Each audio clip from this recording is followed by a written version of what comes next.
Baie spesiale geleentheid vanoggend, 2 kinders word gedoop.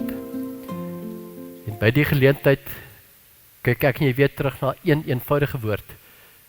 Dis God se getrouheid en God se beloftes. Hoeveel maal in jou lewe is jy nie in steek gelaat nie?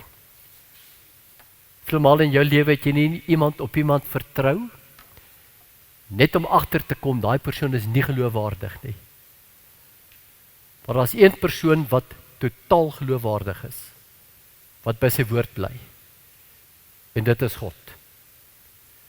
Dit wat God sê, dit doen hy. So vanoggend sê die Here vir 2 kinders, ek sal jou God wees, en die God van jou nageslag, in al hulle geslagte. Hierdie is 'n blywende verbond. So vanoggend doop ons 2 kinders, en nou moet hierdie 2 vrae fyn luister.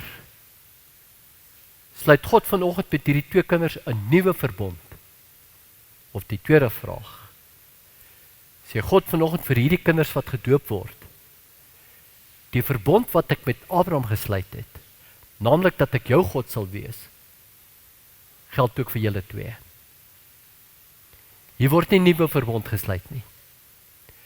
God sê vir hierdie 2 kinders, die verbond wat ek met Abraham gesluit het, naamlik, ek sal jou God wees, en die God van jou nageslag, in hulle geslagte, geld vir hierdie 2 kinders. In die Ou Testament, is hierdie kontrak gewaarborg gewees deur die bloed van diere.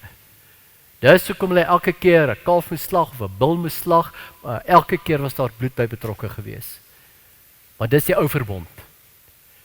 Ons is nie meer deel van die ou verbond nie. Ons is deel van die nuwe verbond. En daarom is dit nie meer die bloed van diere wat hierdie verbond bevestig nie, maar die bloed van Jesus Christus. By die laaste nagmaal, as hy die beker inseën, dan sê hy, dis die bloed van die nuwe verbond. Dit sluit nie net die nagmaal in nie, maar ook die verbondsdoop. Soos Jesus 'n nuwe nagmaal kom instel het hy nie 'n nuwe doop ingestel nie. Die ou doop het gebly, maar dit wat die doop waarborg, dis nuut. Die bloed van Jesus Christus. So doop ons groot, doop ons klein, onderdompel ons, besprinkel ons. Wat is die Christelike doop? Die Christelike doop is om in die naam van die Vader, die Seun en die Heilige Gees gedoop te word. En hierdie moet jy nou baie mooi hoor. So as ons praat van Jesus wat 'n nuwe doop kom instel het, gaan dit nie oor die metodiek nie. Dit gaan oor in wie se naam word jy gedoop. En daarom het jy in die Nuwe Testament byvoorbeeld die volgelinge van Johannes gehad, wat in Johannes se naam gedoop was. En daarom was hulle volgelinge van Johannes gewees. En as jy wil laat groot doop, omdat Jesus groot gedoop is deur Johannes, is jy nie 'n Christen nie, jy is 'n navolger van Johannes. Wil jy moet dit baie mooi verstaan. Baie mense sê vandag, ek wil my laat groot doop, want Johannes is groot, Jesus is groot gedoop, is die doop van Johannes. Ons word nie met die doop van Johannes gedoop nie. As Christene word ons gedoop in die naam van die Vader, die Seun en die Heilige Gees. Ek vra vir die doophouers om vorentoe te kom, Antonie en Melissa Botha, en Christo en Nadia laat te gaan. Baie welkom julle 2, kom staan hierdie kant asseblief.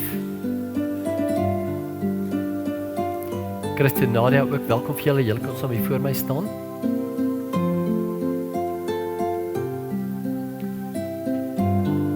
Julle kind word vanoggend gedoop in die naam van die Vader, die Seun en die Heilige Gees, al 3. God die Vader, ek is baie lief vir jou. Ek het 'n groot vaderhuis, 'n pappahuis. En ek wil jy moet deel wees van my familie. Deel van my vaderhuis. Ek wil jou bederf met al my liefde, al my goedheid, al my guns, al my gawes. Soos 'n aardse pa sy kind bederf, en 'n ma haar kind versorg. So sê God die Vader, wil ek jou kind bederf, jou kind versorg.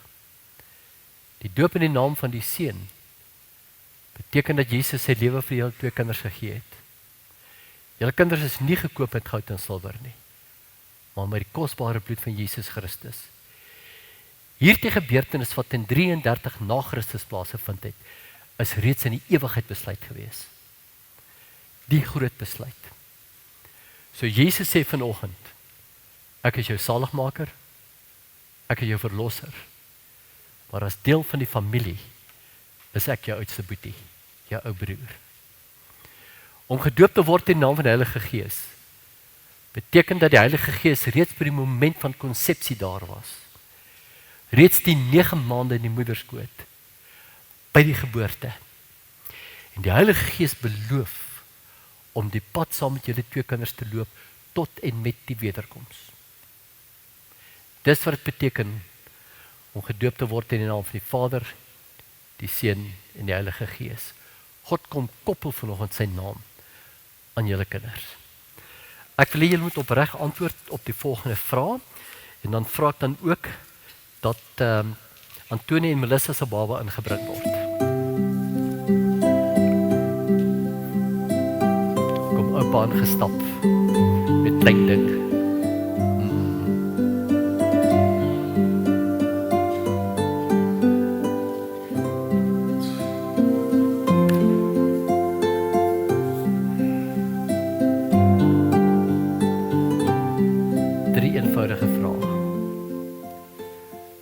Bely dat hoewel ons kinders as sondaars in wêreld gekom het en daarom onder die oordeel van God staan, hulle nogtans in Christus aan God behoort en daarom as lidmate gedoop behoort te word. Ten tweede, bely dat die leer van die Ou en die Nuwe Testament, wat ook in die artikels van die Christelike geloof vervat is en in die kerk hier geleer word, dat dit die ware en die volkome leer van die verlossing is. Ten derde, beloof u om hierdie kind van wie u vader en moeder is, in die leer te onderrig na die beste van die vermoë en te laat onderrig. Wat is hier hardop die antwoord, Antonie? Ja. Melissa? Ja. Nadia? Ja. En Christus? Ja. Vat Psalm 139 saam. Daar skryf Dawid oor sy 9 maande in die moederskoot.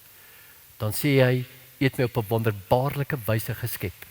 Dan gebruik hy die woordjie kunsnaaldwerk. Die vorming van hy 9 maande in die moederskoot was kunsnaaldwerk.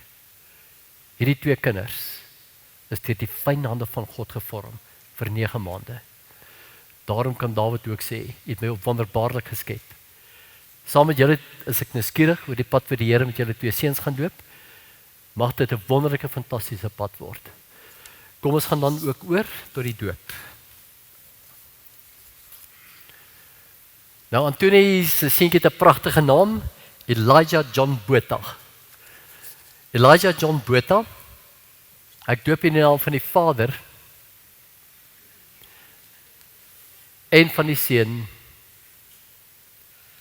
en van die Heilige Gees. Amen. Christo?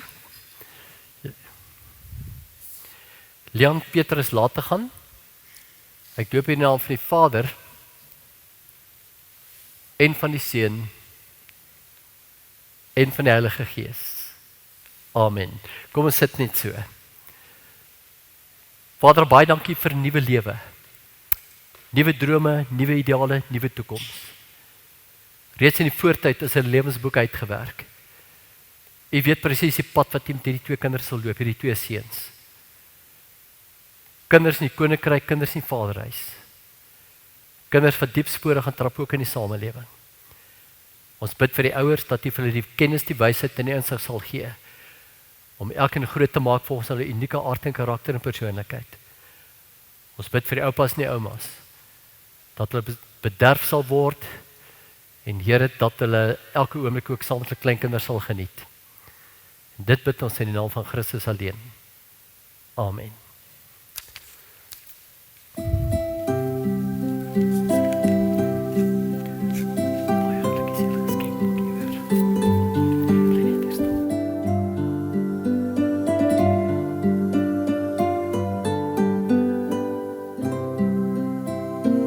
As die oupas en die oumas hier is, kan julle staan asseblief, die oupas en die oumas, want dis 'n baie spesiale geleentheid vir julle. Kom ons gee eerstens vir 'n baie lekker hande klap.